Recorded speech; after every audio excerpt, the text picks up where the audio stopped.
queridos irmãos e queridas irmãs. A prática da evangelho-terapia tem um objetivo muito claro. É para que nós, conscientemente, nos aproximemos do nosso Mestre Jesus. Essa aproximação, ela se dá através das reflexões que nós buscamos no Evangelho.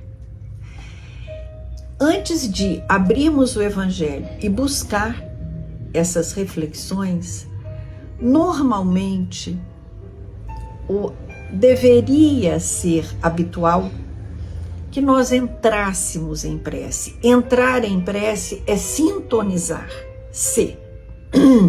Entrar em prece é quando nós chegamos num determinado lugar e queremos que a nossa internet flua.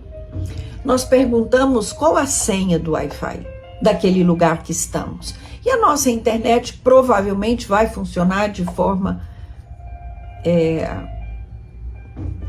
exemplar.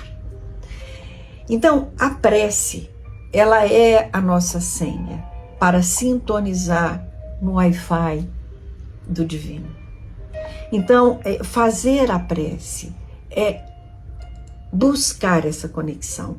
Então, quando eu vou iniciar o Evangelho no Lar, a Evangelho-terapia, quando eu abro os meus olhos para um dia novo, ou fecho os meus olhos diante de um dia que terminou, seria importante o meu desejo de fazer uma prece, onde eu agradeço: muito obrigada, meu Pai. Muito obrigada por me auxiliar sempre. Muito obrigada por cuidar de mim sempre. Muito obrigada por me guardar sempre. Muito obrigada. Muito obrigada, meu anjo guardião. Muito obrigada, minha mentora querida. Muito obrigada aos amigos espirituais. E eu gostaria também de conseguir agradecer às dificuldades. Porque quando eu enfrento uma dificuldade, ou quando eu estou diante de uma dificuldade, eu consigo vislumbrar aonde eu preciso melhorar. Porque a minha falta de paciência, de tolerância, de entendimento, me leva a reconhecer o espírito que ainda sou e me faz perceber o quanto eu ainda preciso mudar para me tornar melhor. Então, que nesse instante, cada coração aqui possa buscar o Pai com esse olhar de agradecimento, de entrega, mas também de pedido de ajuda para que eu continue a caminhar. Me ajude para que eu continue a não julgar. Me ajude para que eu continue a perdoar e a pedir perdão, porque eu também magoo, eu também faço sofrer, ainda que eu muitas vezes não deseje que isso aconteça. E que eu aprenda a perdoar, porque há aqueles também que me fazem sofrer, mas não sabem ainda se controlar, como eu muitas vezes também não sei. E assim, quando então eu entendo que a senha que eu digitei está correta, eu posso então entrar aonde eu quero, aonde eu vou buscar os ensinamentos do nosso Mestre Jesus. E encontro aqui o capítulo 8. O capítulo 8 tem por título uma bem-aventurança. Bem-aventurados os pobres de espírito.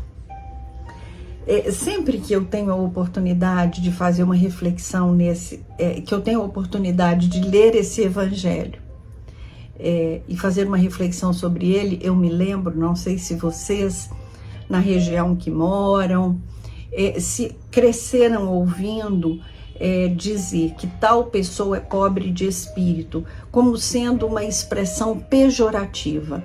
Então eu cresci entendendo que quando é dito que uma pessoa é pobre de espírito, eu estou dizendo que aquela pessoa, ela não sabe, aquela pessoa não tem condição, aquela pessoa não aproveita as oportunidades que tem. Uma pessoa que é pobre de espírito é uma pessoa que ela ela é devedora dela mesma, né? Ela não aproveita, ela não sabe, ela não tem conhecimento, ela não quer ter. É algo pejorativo, mas não é isso que o mestre nos disse. Quando ele diz bem-aventurados, que significa avante, sigam em frente os pobres de espírito, ele está dizendo, sigam em frente os humildes, sigam em frente aqueles que não se consideram melhores do que os outros. E aí nós vamos ler uma passagem de Mateus, que diz assim, bem-aventurados os pobres de espírito, porque deles é o reino dos céus. Então, todas as vezes que eu quero cultivar em minha humildade, humildade é a certeza de que não tenho o melhor, que não tenho o pior, é a certeza de que eu não sou melhor, mas eu também estou longe de ser o pior, que aquilo que eu sou é o que eu dou conta de ser. E quando eu penso dessa forma, quando eu entendo dessa forma, meu Deus, quanto de liberdade eu sinto dentro de mim, né? Por que quem é pobre de espírito terá o reino dos céus? O que é o reino dos céus? É a paz. O reino dos céus é a serenidade.